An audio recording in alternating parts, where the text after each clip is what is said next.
由于多数排水设施以时雨量80毫米为基准，但多次强降雨超过负荷，导致市区多处淹水。对此，市议员刘德霖及黄柏林认为要检讨排水设施规划，特别召开公听会，听取公部门提出解决方案及实施的规划。凤山有3大系统，第一大系统就是所谓建国路的箱涵，第二个系统凤山溪跟曹公郡的一个分流，第3大系统就是所谓的我们澄清湖的特定区的排水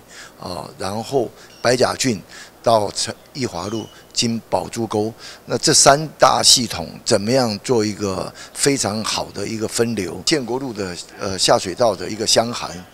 它所容量的一个分流，这部分我是认为，你知道，长期下来，它这个下水道已经几十年了，到底能不能符合现有的排水的分流？这个必须要再做一个实质的检讨。在极端气候来的时候，那个瞬间雨量越大，我们还是有一些策略要持续的运作，进入所谓的海绵城市或者韧性城市。事实上，水对我来说就是水质、水量、水生活、治水跟保水5大策略。所以，我们今天的大高雄治水策略就是如何让百姓、市民朋友不要觉得下大雨，我这边就会淹水。市府水利局提出各项防洪治水方案，从排水系统的进出流管制到老旧箱涵的整治，和之同时加强规划新建，希望能有效解决淹水问题。建国路的箱涵，可能未来现在在评估，现在透过赤山郡，就是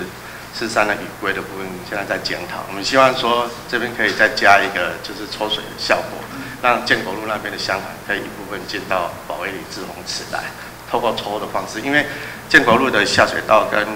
保卫里滞洪池这边现在目前没有联通，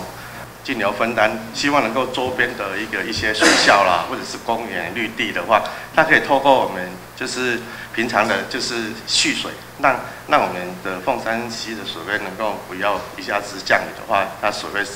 上升很快，让两边的一些排水系统没办法排进来。那出流管制的部分，就是以后超过2公顷开挖的一个，就是不管是你公园开挖，或者是学校开挖，或者是工厂开挖，超过2公顷全部都是要进行就是出流管制。市府对于水患问题的解决，民代期盼能有系统性完整规划，来降低台风豪雨带来的灾情。记者周恩成采访报道。